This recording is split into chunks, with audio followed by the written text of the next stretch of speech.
L'histoire de l'Indonésie a toujours été ponctuée d'éruptions volcaniques. La terrible colère des volcans a laissé des traces dans la mémoire des hommes. Des images de catastrophes, de destruction et de morts. La plus célèbre est l'éruption du Krakatau en 1883, qui fit 36 000 morts.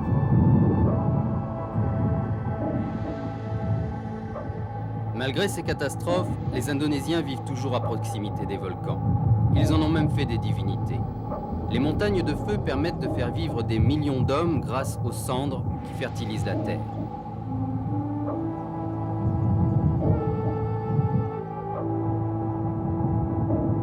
À l'est de Java, le Kawah Ijen renferme au fond de ses entrailles une richesse qui a l'odeur du soufre.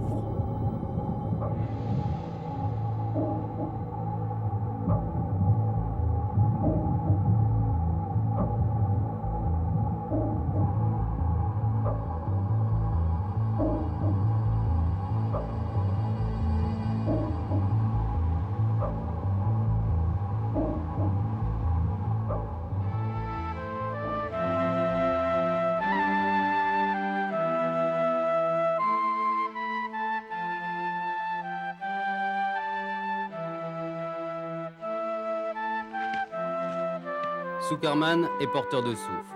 Tous les jours, à 2 h du matin, il s'enfonce dans la moiteur de la forêt tropicale pour rejoindre le Kawah Ijen. Il gravit les 2385 mètres de dénivelé qui le mènent au cratère du volcan.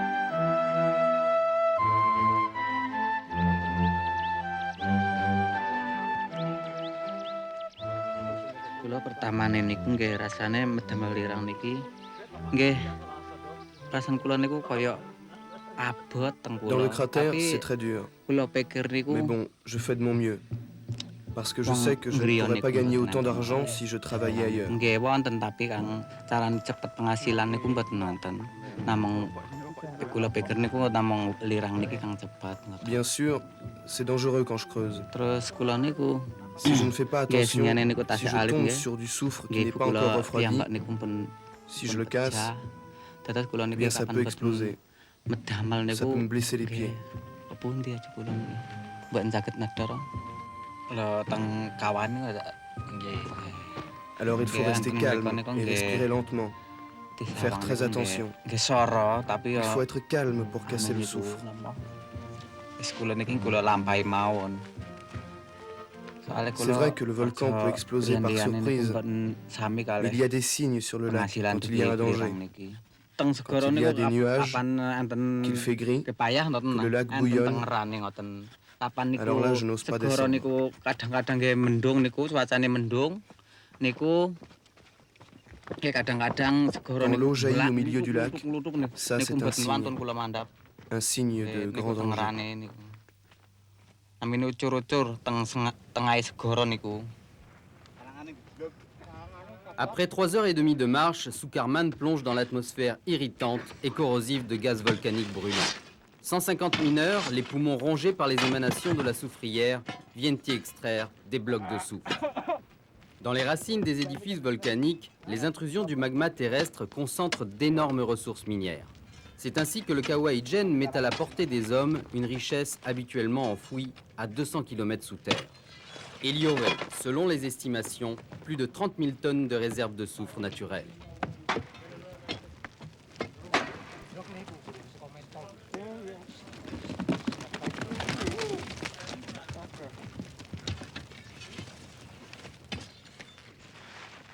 Oh saya Pak, saya waktu J'ai Bela commencé harga ce boulot 10 alors saya que le sudah soufre kerja. ne coûtait Jadi que 10 saya roupias.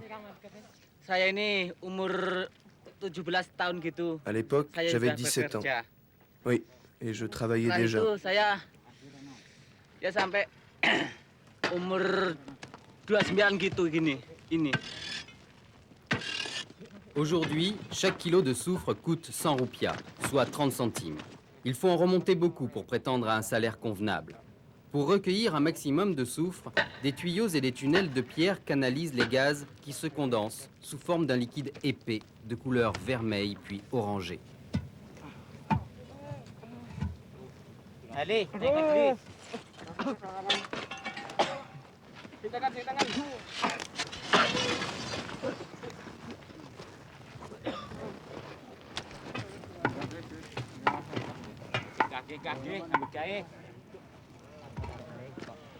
Ormak Bouang a 63 ans. Il supervise les travaux des canalisations et vit dans cet enfer depuis 25 ans.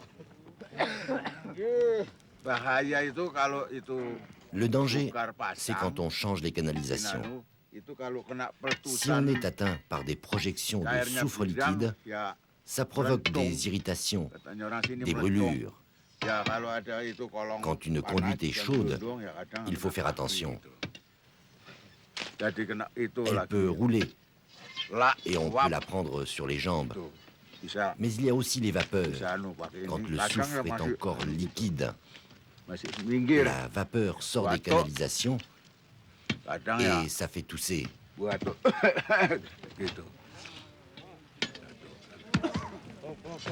Mais on a toujours été sain et sauf. Il ne s'est jamais rien passé, jamais. Depuis des années, plusieurs volcanologues du monde entier ont visité le Kawaïdjen. Ils ont tous rapporté des histoires d'accidents. Voici une quinzaine d'années, une énorme poche de gaz s'est formée au-dessus des eaux du lac. 40 mineurs seraient morts asphyxiés.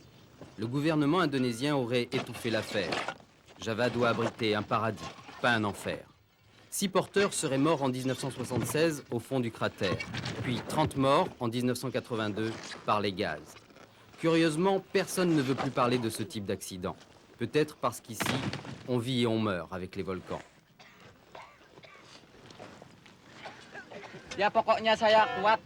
Tant que je serai assez fort et en bonne santé, je travaillerai ici. C'est mon travail.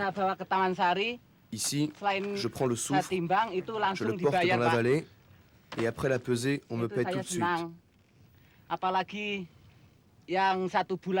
C'est pourquoi ce travail me plaît. En plus, une fois par mois, le contremaître me donne une prime.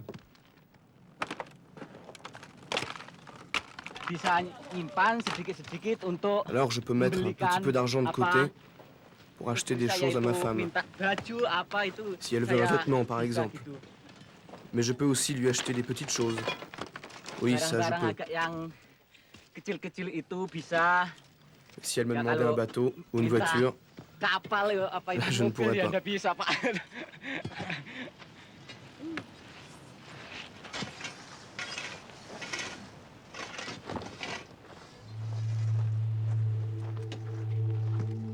Depuis 2 ans, le volcanologue Eris Lamat surveille l'activité du volcan.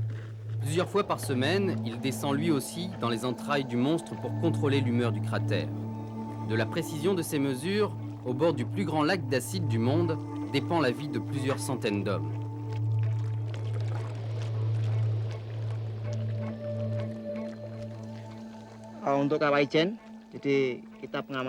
Pour le cratère du Ijen, nous faisons une observation directe par le sismographe, lequel montre la présence de signes d'augmentation de l'activité, comme des tremblements volcaniques et des mouvements tectoniques.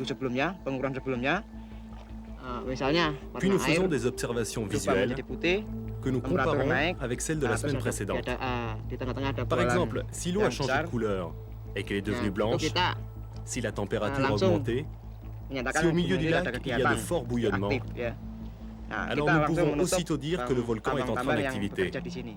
Nous fermons donc immédiatement les soufrières en service ici. En fait, ce volcan est dangereux. À tout moment, il peut exploser. Mais les Indonésiens n'ont pas peur des volcans, car ils ne font qu'un avec la nature. À tel point que les habitants de la région de Tengger croient que le volcan Bromo est une divinité. Ils pensent sans doute que cette montagne est très sacrée. Mais pour nous, pour ce qui concerne la volcanologie, nous devons rester vigilants et les pieds sur terre. Les habitants de l'Est de Java rendent hommage chaque année au dieu suprême Sanghyang Vidivasa, qui, disent-ils, habite les zones volcaniques de la région. Aujourd'hui, au cours des cérémonies, ils jettent dans le gouffre béant les produits de la terre. Canne à sucre, bananes, maïs et toutes sortes de fleurs qu'ils récoltent dans la journée. Jadis, c'étaient des hommes et du bétail que l'on poussait dans le cratère.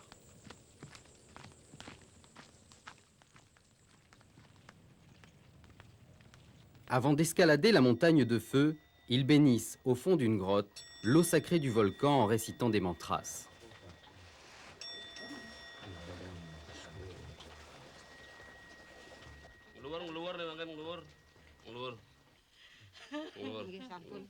Lunasang hampun mau selamat. Ini hampun ledang sehingga bertaruh mau paice wantah mangken tunas ini ring uang jerone mriki kaya dengan sareng sami untuk rasa rombongan saking Bali mantu presiden di semanggun kerahajangan keselamatan. Nggih ngluhur makin ngluhur.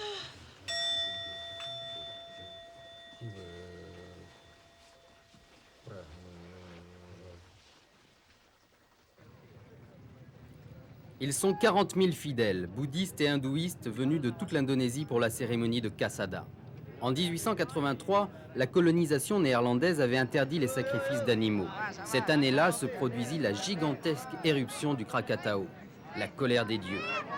Alors les rites ont repris, dirigés par Soejo, le chef du village, et les légendes se perpétuent sous le seul éclairage de la lune.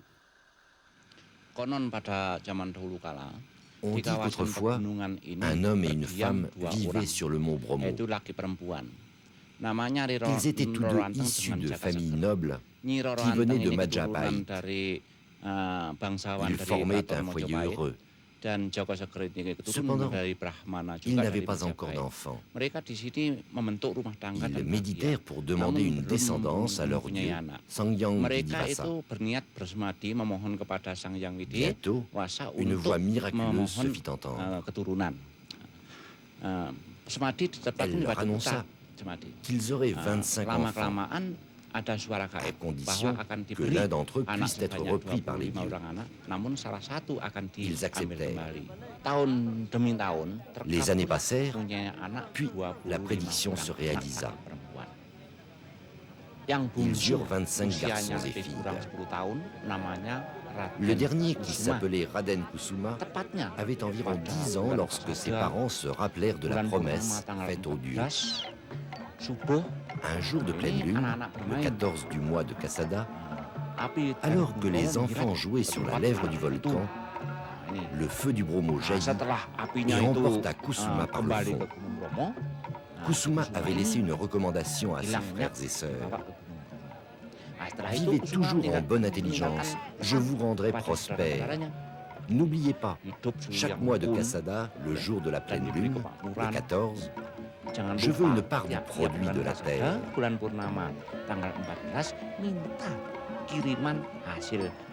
Voilà pourquoi chaque année, les habitants du Tengger célèbrent la cérémonie Adnia Kasada en souvenir de la recommandation faite à leurs ancêtres.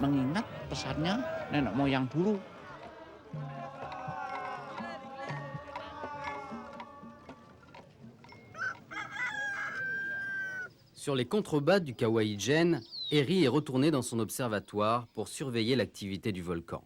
Le volcan Kawaïjen ne va pas exploser de manière inattendue. Mais si cela arrivait, on arrêterait les travaux au fond du cratère. On ne pourrait plus y travailler. Moi aussi, je serais en danger parce que la coulée de lave s'approcherait de chez moi. Cette coulée de lave irait vers les régions de Bondowoso, Situbondo et Banyuwangi. Venez, je vais vous montrer les courbes du sismographe de la semaine dernière.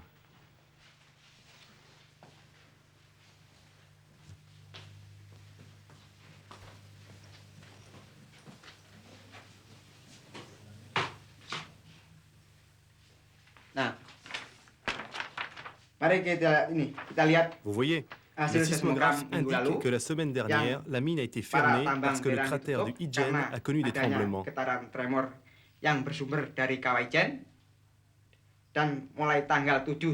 On a donc arrêté toutes les activités humaines dans le cratère.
teng awak kula niku kapan kentengan niku kula mlampah niku kadang-kadang terjungan ngoten.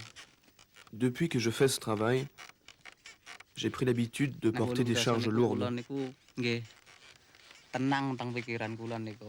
Nggih dugi ngrika niku sampai teng Lorsque c'est mriki trop léger, kiat mawon je marche en sampai titubant. mandek ngoten.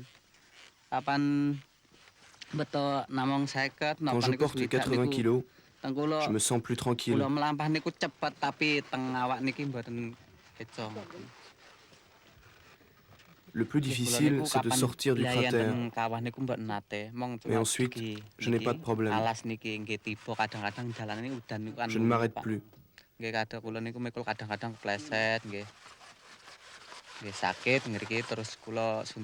je ne porte que 50 kilos, ou bien 60, je marche vite. Mais je ne me sens pas bien. Dans le cratère, je n'ai jamais eu d'accident.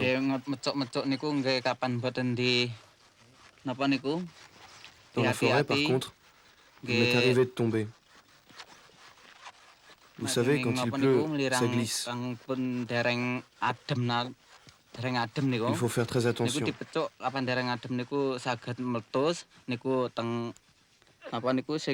Une fois en redescendant, j'ai glissé. Je me suis fait mal. On m'a fait une piqûre, j'ai été rétabli et j'ai recommencé à travailler. Pour mes amis et pour moi, c'est pareil. Ce qui est important, c'est que chacun fasse attention à soi.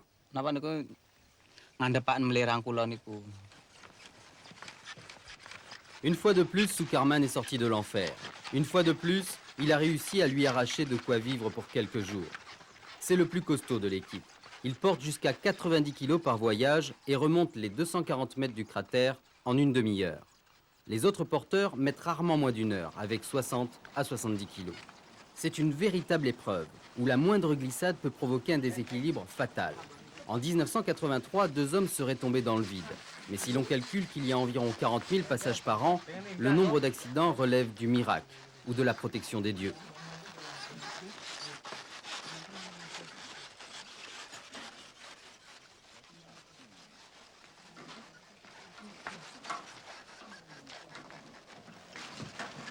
Ici, à mi-chemin en redescendant vers la vallée, les porteurs de soufre pèsent le prix de leurs efforts.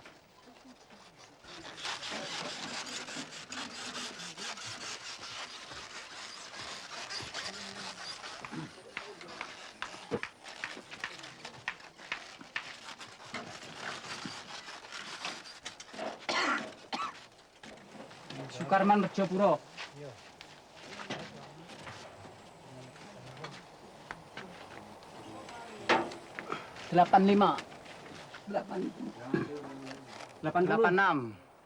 Cette fois-ci, 87 kilos pour Sukarman.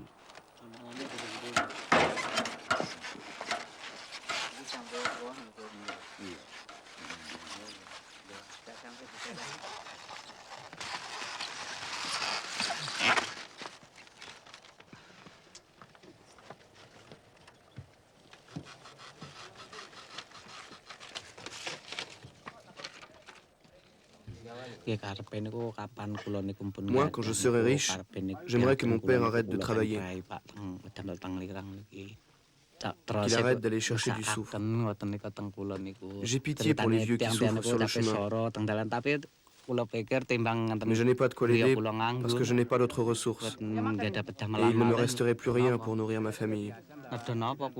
Quand je serai riche, j'arrêterai moi aussi.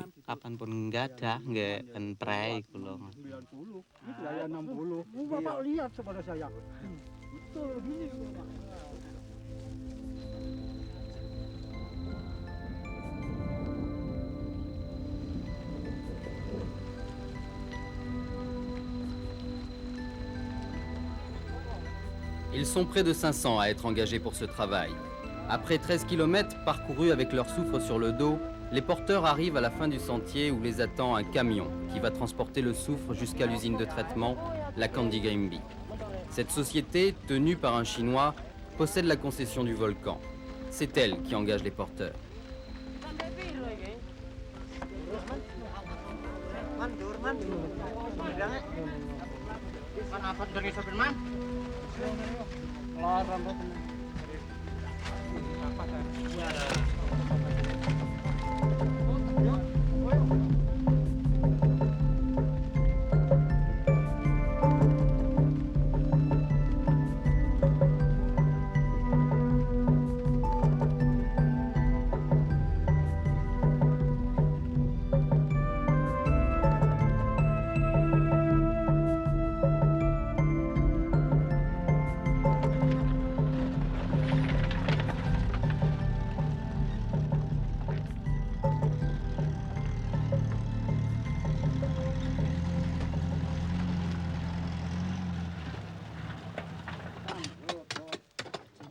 Arrivé dans la fabrique, le soufre est traité pour son utilisation future dans le blanchiment du sucre et dans les usines d'allumettes.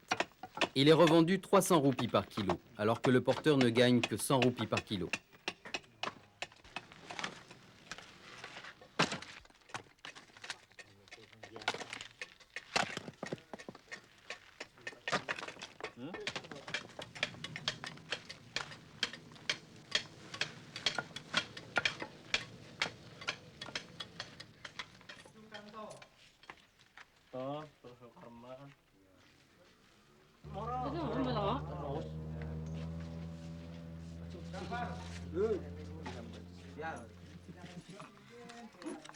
Akeh biji sir naman.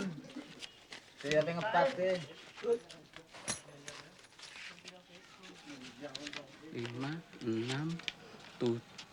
6, 7, 8, 9. Voilà. Aujourd'hui, j'ai gagné 9000 roupies. Seulement. 9000 roupies, 27 francs. C'est bien au-dessus du salaire minimum indonésien qui est de 15 francs par jour. Mais ces coulis de l'enfer ont-ils pesé les risques qu'ils encourent? Dari pengalaman yang ada, keluhan yang sering Les plaintes que j'entends le plus souvent de la part des employés de la soufrière sont des plaintes de rhumatisme, par exemple, dia datang dengan keluhan gejala ou seperti de douleurs gejala musculaires rheumatik, et osseuses pour la misalnya plupart. sering nyeri otot dan nyeri tulang yang terbanyak. Mungkin ini ada Ceci hubungannya est dû à dengan la fréquence avec laquelle ils portent karena de lourdes seringnya charges. membawa beban yang berat. Dan keluhan yang lainnya, Pour les autres misalnya plaintes, il s'agit d'infections des voies respiratoires supérieures, mais c'est très rare. Cuma yang tersering ya keluhan rematik itu. Setahun yang lalu pernah diadakan L'an riset dernier, di une étude a été faite tempat auprès des karyawan employés de la belerang soufrière. sana, bahwasanya Selon elle, les effets du soufre sur leur santé pengaruh sont pratiquement belerang terhadap insignifiants. kesehatan manusia sangat tidak bermakna sekali. Tetapi menurut saya, Mais je n'y crois itu pas, saya nggak percaya. parce Oleh que karena logiquement, kalau le logikanya, soufre a des effets sur la santé, belerang itu ada pengaruhnya terhadap en kesehatan particulier sur les cuma yeux, dari mata, puis sur les voies saluran napas respiratoires bagian supérieures atas, kemudian et saluran napas inférieures. bagian bawah. On peut être écœuré par l'inhumanité de cette tâche, mais que dire contre un travail consciemment choisi et correctement payé? Même endormi, le Kawaii-Gen laisse des traces dans la mémoire des hommes. On ignore combien de porteurs se sont arrêtés pour des raisons de santé, on ignore même le nombre de vies emportées par le volcan. Faut-il pour cela condamner ces hommes au chômage et leur enlever tout espoir d'une vie meilleure?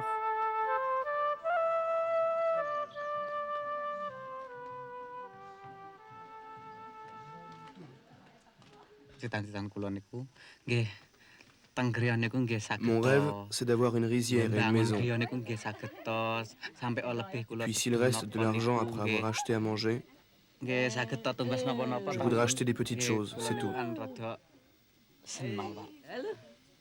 Ainsi, je serai heureux. Tapi kula niki kang kula nggih Mais je niki ne demande rien à mboten personne. teng penghasilan dugi L'argent que je gagne dans le cratère me suffit juste pour manger. Nggih soalé teng sumberan dugi griya niku mboten nenten. Kula niku Surtout, nggih anak kula je ne veux pas que mon fils soit porteur de soufre. Je veux qu'il aille à l'école, jusqu'à la fin. C'est ce que je veux qu'il fasse. Et puis je veux qu'il soit un bon fils avec ses parents.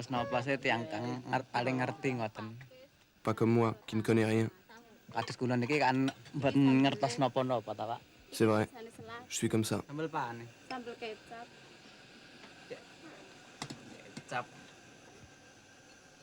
Iki pindang. Iki teh.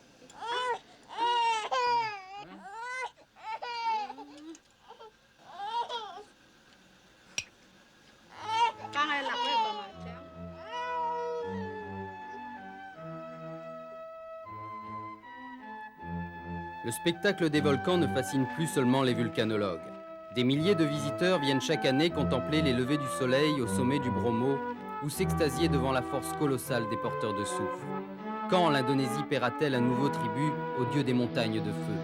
Les Indonésiens n'y pensent apparemment pas, ou peut-être s'y refusent-ils, comme si leur destin leur appartenait si peu.